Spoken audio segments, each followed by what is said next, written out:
As I was preparing lunch, my neighbor's son unexpectedly entered. The outcome was truly astonishing.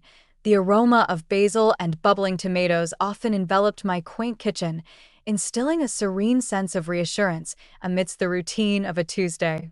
As I hummed to a classic Motown tune on the radio, the one that speaks of a love akin to a heat wave, I found myself carefully arranging slices of mozzarella atop a hearty piece of sourdough.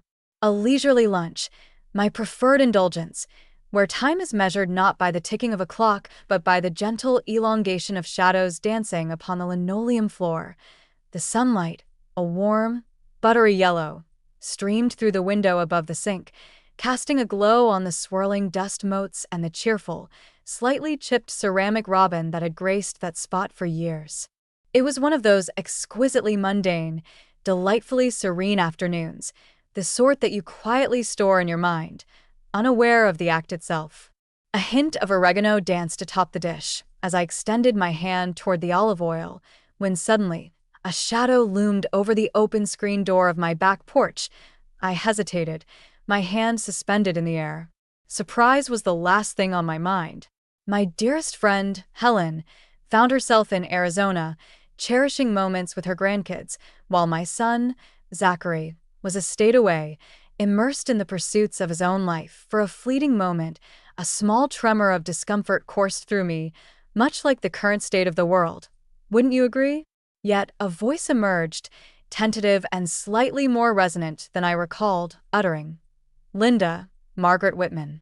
I pivoted, raising a hand to shield my eyes from the blinding brightness spilling in from the doorway. There he stood, a fleeting silhouette against the backdrop, a young man of considerable height and lean frame, his shoulders bearing a familiar slope that stirred a distant recollection.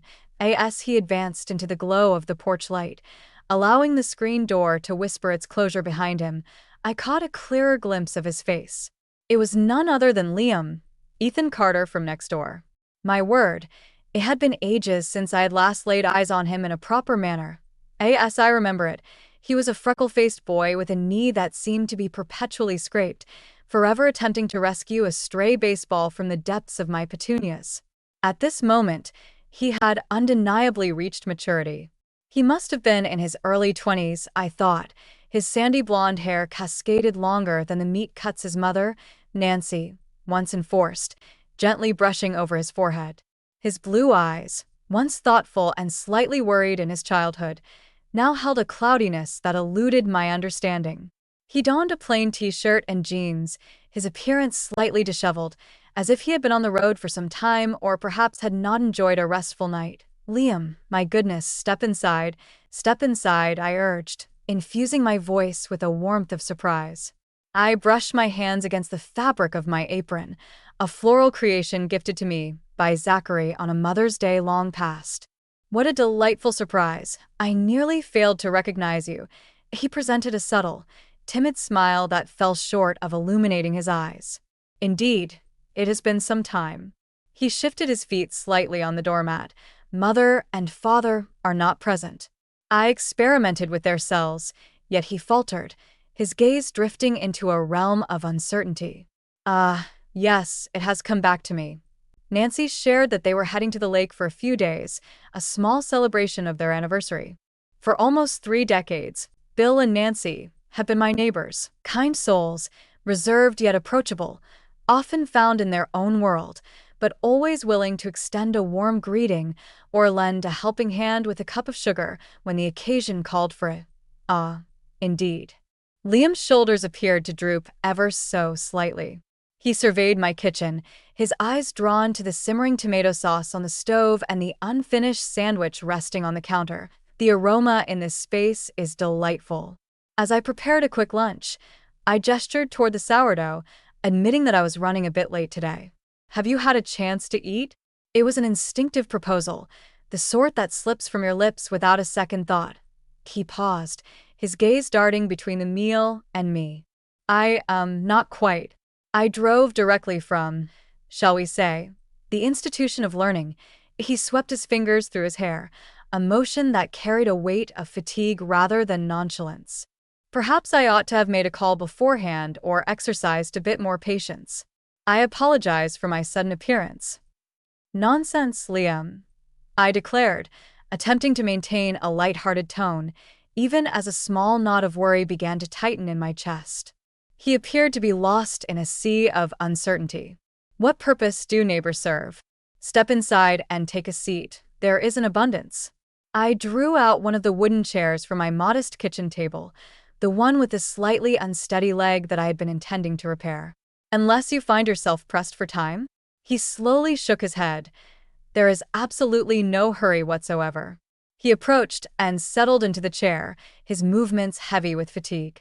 He rested his hands on the tabletop, and I observed the whiteness of his knuckles as he clenched them tightly together. A subtle smear, reminiscent of grease, adorned his forearm. I returned to my sandwich, placing another one onto the assembly line. So the school doors have swung open for the summer, have they? I inquired, maintaining a cheerful tone. I recalled Nancy mentioning that he was pursuing engineering in a northern locale. A fine institution, she had declared, her face alight with joy. Something akin to that, he murmured, his eyes locked onto the faded checkered design of the tablecloth. His voice lingered in the air, a soft murmur barely breaking the silence. The stillness lingered for a heartbeat, punctuated solely by the soft hiss of the simmering sauce and the faint drone of a lawnmower echoing from afar. The lively Motown melody had faded, giving way to a slower, more somber composition. I discovered that my gaze lingered on him rather than the sandwich before me. His youthful visage appeared wan, with delicate shadows lingering beneath his eyes. This was no mere casual visit. It was a deliberate choice made in the absence of his parents. A sense of unease lingered in the air. The atmosphere in my sunlit kitchen grew denser, imbued with a silent apprehension. With deliberate precision, I arranged the sandwiches on the plates, the sharp sound of ceramic resonating in the stillness of the room. I found myself pondering the unspoken words lingering between us, curious about the reasons that had led him to my doorstep, resembling a vessel adrift without its mooring. What began as an unremarkable Tuesday was swiftly transforming into something altogether different. I placed a plate before him, a hearty serving of tomato soup poured into a bowl alongside the grilled cheese, its golden crust glistening and invitingly melty. "Here you are," I murmured gently. "It may lack elegance, yet it radiates warmth." He glanced upward, and in that brief moment, I caught a glimpse of that freckle-faced boy once more, the one who regarded a cookie with such earnest appreciation. "Thank you, Margaret Whitman." "Thank you, Linda." "Please call me Linda," I said, taking a seat across from him with my own plate in hand. "Now, share your thoughts with me." "Liam, it seems as though you bear the burdens of the universe upon your shoulders." I endeavored to maintain a tone that was soft and welcoming, avoiding any sense of intrusion. The initial shock of his arrival was gradually transforming into a heartfelt worry, reminiscent of a mother's instinct, or perhaps that of a neighbor who has watched a child grow up over the years. He grasped a spoon, swirling the soup languidly, tracing circles as though the solutions he sought could be uncovered within its ruby depths. The silence resonated, and I felt, with an unwavering conviction that nestled deep within me, that this encounter would transcend the ordinary bounds of a simple meal. This seemingly mundane afternoon was on the brink of revealing an unexpected twist that I could never have foreseen. He hesitantly sampled the sandwich, followed by another cautious bite. He began to eat slowly, savoring each bite, but soon picked up the pace, a dawning awareness of his true hunger propelling him forward. I observed him quietly for a while, allowing him to savor his meal. At times, food serves as the initial step, the simplest means to connect a divide or calm a restless soul. The fragrant basil intertwined with ripe tomato, the velvety cheese melting into a harmonious blend, these are the simple comforts that warm the soul. The sunlight had subtly altered its position, elongating the shadows cast by the jam jars resting on the windowsill. The kitchen exuded a serene stillness, a cocoon of comfort, reminiscent of a cozy, secure refuge. After a brief pause, he set his spoon aside and turned his gaze toward me, his blue eyes still reflecting a troubled depth. "It's about school," he began, his voice scarcely rising above a whisper. He toyed with a stray thread dangling from the edge of the placemat. I, I don't believe I will be returning. Before me lay the initial fracture in the barrier. I reclined in my chair, the remnants of my lunch slipping from my mind for the time being. I remained silent, without a sound of surprise escaping my lips. I nodded slowly, attempting to express my understanding, or perhaps a readiness to listen without passing judgment. Very well, I replied, my tone steady and composed. Shall we discuss it? He gazed upward, and then a glimmer of something passed through his eyes. Unexpected twist? Respite? Within the depths of his gaze, it seemed he had anticipated a different response, maybe a reprimand, or the sort of kindly yet ultimately trivial counsel that adults often dispense. I recalled the time of his youth, when each choice seemed monumental, and the fear of disappointing loved ones loomed large. I'm not sure I can articulate it properly, he murmured, his eyes falling once more to the table. IT simply isn't suited for my tastes. The equations and the labs envelop me, as if I am attempting to squeeze into a box far too constricted, or perhaps one that is entirely misaligned with my essence. He let out a deep sigh, a weighty sound that resonated from the depths of his being. There's a palpable sense of pride in the air, emanating from Mom and Dad, as well as their circle of friends. Liam is set to embark on a journey as an engineer. It feels as though I've been bestowed a title, one that I must on regardless of its suitability. My thoughts drifted to my son, Zachary. He had traversed a period during his college years, contemplating the idea of abandoning his business program in pursuit of a life as a musician. I recalled the surge of panic that had gripped me, the conversations that stretched into the night, the deep-seated concern that he was jeopardizing his future. Yet I had made an earnest effort, a genuine attempt, to truly listen. Ultimately, he discovered a balance, a means to weave his fervor into a more traditional journey. Yet Liam appeared to be unlike the rest. This was not a mere impulse. It resonated with a profound, intrinsic significance. Admitting something like that requires immense bravery. Liam, I murmured gently, particularly in moments when you sense you're disappointing others.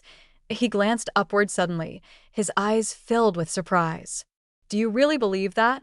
I was certain of it, I declared, locking eyes with him. It is much simpler to conform, to tread the well-worn path that others anticipate, to challenge that very path, or to entertain the thought of veering away from it. How courageous. A subtle warmth rose to his neck. He grasped his sandwich once more, yet refrained from taking a bite. I have yet to share the news with them, Mom and Dad. Instead, I chose to drive here. It seems I simply required a break from the confines of school. I found myself unable to confront the task of sharing the news over the phone. He gulped, the weight of the moment pressing down on him. I find myself grappling with a profound sense of inadequacy. Oh, Liam, I murmured, my heart heavy with longing for him. Reevaluating your choices, coming to the understanding that something no longer aligns with your true self. That is not a failure. Indeed, that is the essence of discovery. It's a journey of self-discovery. After a moment of reflection, I chose to unveil a fragment of my personal narrative. In my youth, I harbored dreams of becoming an artist. I had everything in place to embark on my journey to art school. My parents, dear souls, were filled with dread. They sought a path that offered greater stability for my future. Thus, I pursued a path in education and became a teacher instead. He gazed at me, truly gazed at me, his brow deeply furrowed. Were you a teacher? For a brief moment, I remarked with a faint smile. There were aspects that I found appealing. Yet, that small artist within me has always remained, never truly fading into the background. I continue to indulge in painting, you see, whenever I find a moment to spare. It may not define my profession, yet it is an integral part of my essence. At times, our journeys resemble winding roads rather than direct routes. At times, they twist and spiral gracefully. At times, we must retrace our steps to discover the correct path forward. He listened with rapt attention, the weight of his earlier tensions lifting ever so slightly. He inhaled deeply. What if I find myself uncertain of the right path to take? What if I find myself adrift? The fragility in his voice was unmistakable. It lingered in the cozy kitchen atmosphere, delicate and tangible. This was the essence of it all. This was the reason he stood at my doorstep, resembling a bird battered by the tempest. He was not merely escaping an academic path. He floated aimlessly in the boundless sea of his own destiny, with no shore to be seen. In that fleeting instant, my unremarkable kitchen, with its bubbling sauce and the dusty robin perched nearby, transformed into a lighthouse, a modest beacon amidst his turmoil. The dialogue lingered in the air, a palpable tension suggesting that this exchange was only just beginning. In that moment, I understood the weight of my next words and the necessity of choosing them with utmost precision. This young man had transcended the role of merely being my neighbor's son. He was a spirit in quest of direction, and in some inexplicable way, he had found his way to me. The gravity of that, the unforeseen duty, enveloped me, not as a hindrance, but as a subtle honor. The fragrance of basil and tomato intertwined with a deeper essence, the scent of trust blossoming in the air. I allowed his question to linger in the atmosphere for a brief moment, granting it the attention it warranted. Experiencing a sense of disorientation is an entirely natural aspect of the journey toward discovering your path. Liam, I murmured, my tone soft and soothing. It seems that at some juncture, everyone experiences such feelings, likely more frequently than we care to acknowledge. The art lies not in possessing all the answers immediately, but in having the courage to persistently seek out the questions. He nodded with deliberation, taking in the weight of my words. He finally sank his teeth into the sandwich once more, savoring each bite with a contemplative chew. The straightforward gesture of him consuming the food, of embracing the sustenance I had provided, resonated as a modest triumph, a hint that he was, in some measure, anchored in the here and now. My father is an engineer. Liam spoke softly, his voice barely above a whisper. He adores it. He perceives the world through the lens of functionality, contemplating the intricate ways in which elements interconnect. He has consistently exuded an unwavering confidence in all matters. I have often believed that I ought to embody that as well. It is a universal desire to bring pride to our parents that I took note. It is only human to seek inspiration from those we admire, to aspire to tread the same path they have forged.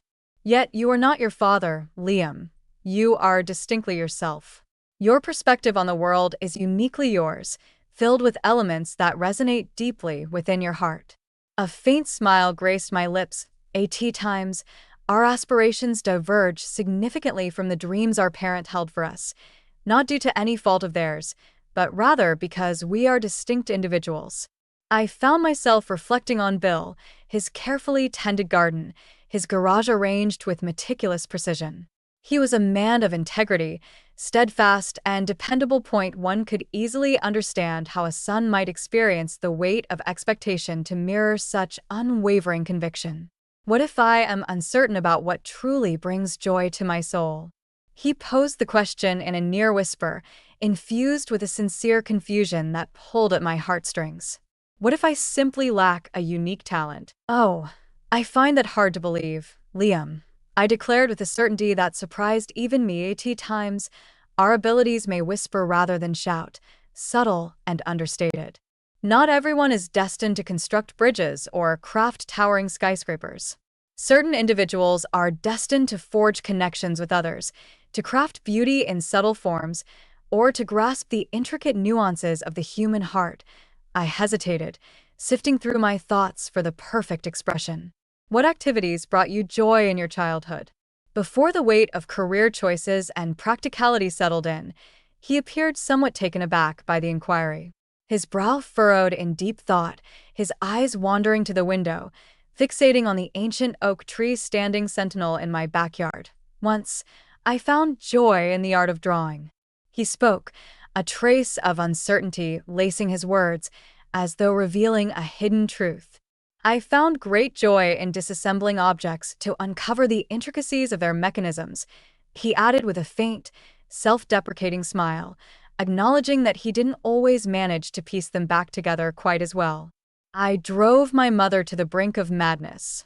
As I spoke of drawing, A flicker of curiosity ignited within me. What sorts of creations did you bring to life on paper? Is there truly no limit? Individuals, primarily. In my past endeavors, I sought to capture the essence of animals. I am uncertain of their appearance in motion, or the emotions they experience. It may seem rather absurd. He lowered his head slightly. It certainly doesn't sound silly, Liam. I replied with warmth. Your perspective reveals a keen sense of artistry and a deep capacity for observation. That innate curiosity regarding the mechanics of the world is truly a remarkable quality. Its relevance extends beyond mere machines. It holds relevance for individuals, narratives, and the very essence of existence.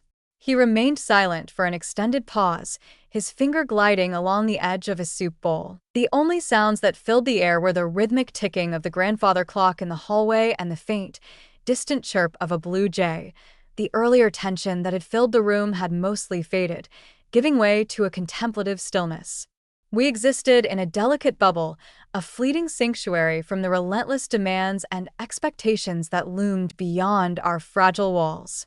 Last semester, I enrolled in an elective, he finally admitted, his voice gaining a bit of strength. Photography, merely a pastime, truly, to satisfy a requirement. He gazed up at me, a fresh spark igniting in his eyes. It brought me immense joy, Linda, that I truly adored it. In that dimly lit room, as the images slowly emerged, it was as if enchantment had taken hold. His words flowed more swiftly now, a trace of excitement beginning to emerge, and I ponder that perhaps I possess a certain aptitude for it. A sincere smile blossomed upon my lips. Indeed, that certainly has a ring to it. Wouldn't you agree? I remarked softly. That seems like a spark. He nodded, a glimmer of hope lighting up his features, yet a shadow of doubt lingered in his eyes. Yet it is photography. It doesn't pertain to engineering. It lacks stability. It defies all expectations. Expectations, I exhaled, reclining into my thoughts. Those blankets can feel quite weighty, can't they? At times, they envelop us in warmth, yet at other moments, they can feel suffocating. I locked eyes with him unwaveringly. Liam, whose existence are you embodying? Is it truly yours, or merely the path that others have envisioned for you? He paused before responding. He lifted his glass of water, savoring a prolonged sip, his gaze contemplative. The gravity of my inquiry hung in the air, deep and inescapable. Outside, a cloud seemed to drift across the sun, momentarily dulling the light in the kitchen and shrouding his face in shadow. It rendered him older, imbued with a weightier demeanor. The boy had vanished, leaving behind a young man wrestling with one of life's most profound questions, seated before me. The exploration of this unforeseen, profound dialogue resembled traversing a meandering river, with each curve unveiling fresh viewpoints and uncharted emotional terrains. It seemed to me that we were on the brink of a momentous change. Liam placed the water glass on the table, the sound a soft thud that broke the silence. I suppose I've always aimed to meet expectations, he confessed, his voice soft and sincere. Embrace the role of the dutiful son, the bright student, achieve excellent marks, and secure a place in the esteemed institution. I believed that was the path to happiness, or, at the very least, to bring joy to those around me. He let out a brief, mirthless chuckle. It became apparent that it only served to amplify my feelings of being an imposter. That was a remarkably candid statement, I responded, recognizing the sincerity in his confession. It seems to be a sentiment that many can relate to. I believed at various moments in our lives, we don the masks that conceal our true selves. The key lies in remembering who resides beneath the surface. I took a moment to collect my thoughts. Liam, your parents hold a deep love for you. Indeed, I am aware of that. Bill and Nancy are kind-hearted individuals. They desire for you to find joy and achieve greatness. Yet, perhaps their vision of success, or the journey they envision for you, isn't the sole possibility. Perhaps, beneath the surface, what they truly desire is for you to find authentic happiness, to experience fulfillment, even if it diverges from their original vision. He listened with rapt attention, his cerulean gaze locked onto mine. The previous veil of anxiety had not completely dissipated, yet a fresh openness graced his features, a readiness to entertain possibilities he may have previously overlooked. "It merely conveys to them," he remarked, the anxiety creeping back into his voice. "The mere idea of that conversation fills me with dread. The fear of letting them down looms large." I grasped that fear, I murmured gently. "I genuinely do. Yet, what if you are misjudging their capabilities? What if they possess a deeper understanding than you realize? Parents possess an uncanny ability to astonish us. It is often the case that their affection for their children runs deeper and exhibits a remarkable flexibility that we frequently underestimate." Reflecting on my own moments of uncertainty with Zachary, I recalled the instances where I had to recalibrate my expectations and how, in the end, our bond had grown stronger as a result. "So, Liam, what do you propose instead? To persist along a journey that leaves you feeling like a fraud? How long can one endure that before something gives way?" He flinched, as though my words had grazed a tender spot within him. He conceded, "Not much longer, I suppose." "That is precisely why I find myself seated at your kitchen table, rather than immersed in a thermodynamics lecture." He offered a faint smile. "I'm pleased to hear that," I replied, mirroring the smile. "While my grilled cheese sandwiches may not be the cure for every dilemma, my kitchen remains a welcoming space for conversation." I gazed upon his plate, now devoid of any remnants. "Would you care for another bowl of soup?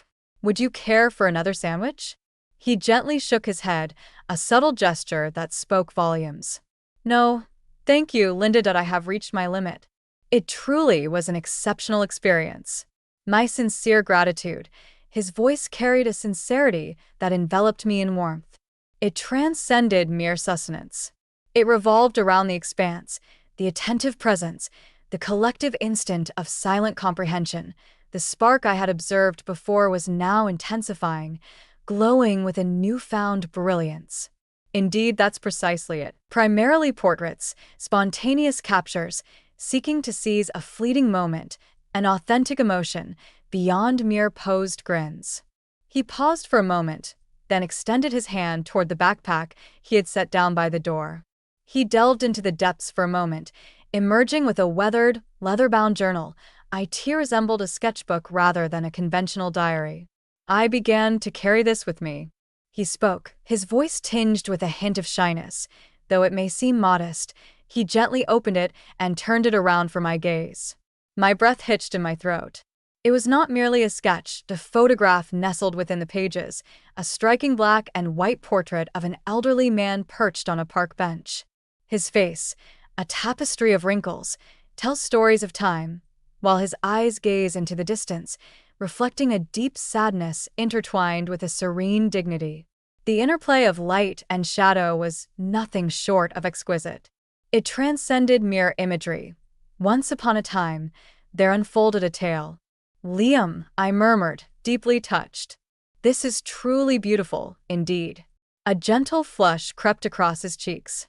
"Do you really believe that?" "I understand," I replied, my eyes lingering on the photograph.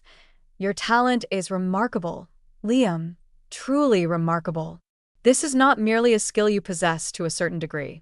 This is a remarkable gift." I gazed up at him, perceiving him now, not merely as the anxious young man, but as an artist, a soul with a distinctive vision for interpreting and seizing the essence of the world. This is the ignition of inspiration. It's more than merely a spark, Liam. It is a flickering flame. He cast his gaze upon the photograph, then turned his eyes back to me. For the first time since he had entered my kitchen, a true, unblemished smile illuminated his face. It changed him, banishing the darkness. It was the smile of an individual who had finally been recognized, genuinely recognized, perhaps for the first time, in what felt like an eternity. In that instant, the profound emotions of our unforeseen meeting became clear. It transcended the mere notion of a career choice. It delved into the essence of identity, the essence of courage, and the deep, silent yearning within us all to be seen and acknowledged. The unassuming task of preparing lunch had, in some way, opened a door to sincerity and insight In that moment, my humble kitchen transformed into a sacred refuge. The understanding of the unfolding events, the profound and unforeseen closeness of it all, enveloped me in a wave of wonder. Liam gently shut the journal, a smile lingering on his lips. "Thank you, Linda," he said, his voice imbued with a subtle emotion that echoed profoundly within me. No one has ever responded in such a manner to my images, or to my desire to engage in something like this. Perhaps they simply haven't had the chance to observe them in the right light. I responded with a soft touch. "Perhaps they are unaware of the significance it holds for you." I leaned in slightly, my hands intertwined upon the table surface. "Liam, that photograph possesses a certain soulfulness. A narrative unfolds. Such a phenomenon is indeed uncommon. Engineering stands as a distinguished profession, a noble pursuit, dedicated to the creation of enduring structures. Yet, to seize a human soul, to encapsulate a transient moment of truth, as you have done, represents a distinct form of creation, a unique kind of permanence." He appeared to be contemplating my words, his eyes drifting away for a brief moment, as though he were peering into his own future with a fresh perspective. The kitchen had fallen into a tranquil hush once more, yet this stillness was now imbued with a sense of comfort, resonating with mutual understanding rather than the weight of unvoiced worries. The afternoon sun, having danced with the clouds in a playful game, now poured in with a gentle intensity, enveloping the room in a warm, golden embrace. It carried a sense of symbolism, reminiscent of a serene clearing following a tempest. "I have a few more in here," he remarked, tapping the journal. "If you wish to behold them." His proposal lay of fragility, a flicker of hope that caused my heart to swell ever so slightly. The path that lay before him would undoubtedly present its trials, yet a transformation had occurred within both him and me. As I stepped back into my serene kitchen, the traces of our shared meal lingering on the table, I was enveloped by a deep sense of something significant. It transcended mere warmth or satisfaction. It was an intimate connection, a profound sense of having engaged in something truly significant. A mundane Tuesday lunch transformed into a remarkable moment of human connection. In my late 50s, I found myself in a life marked by a serene and predictable cadence, yet I had the rare privilege of observing a young man embark on a journey to discover his voice and summon his courage. In assisting him, I may have unearthed a fragment of my youthful idealism, a rekindling of my faith in the potency of dreams. I gathered the plates, the aroma of basil and tomato now intertwined with the fading echoes of whispered secrets and budding aspirations. The sun sank gradually, casting the kitchen in a warm palette of orange and pink. My mind wandered to Liam, to the images he captured, and to the challenging dialogues that awaited him. And the quiet corners of existence. I pondered how life, in its most unforeseen instances, can bestow upon us the most profound treasures. This was more than a mere tale of my neighbor's son entering the kitchen as I prepared lunch. The narrative unfolded around the theme of connection, revealing the beauty in recognizing another's potential. It illustrated the profound and subtle influence one individual can exert on another, simply by extending a year of their time and a heart wide open. That night, I slipped into slumber wrapped in a blanket of tranquility, a gentle thrill coursing through me as I pondered the ordinary and extraordinary wonders that the dawn might unveil. With a soft assurance, I understood that Ethan Carter would emerge unscathed. He was determined to carve his own path. Perhaps, in a modest manner, I had contributed to shedding light on a fragment of his journey.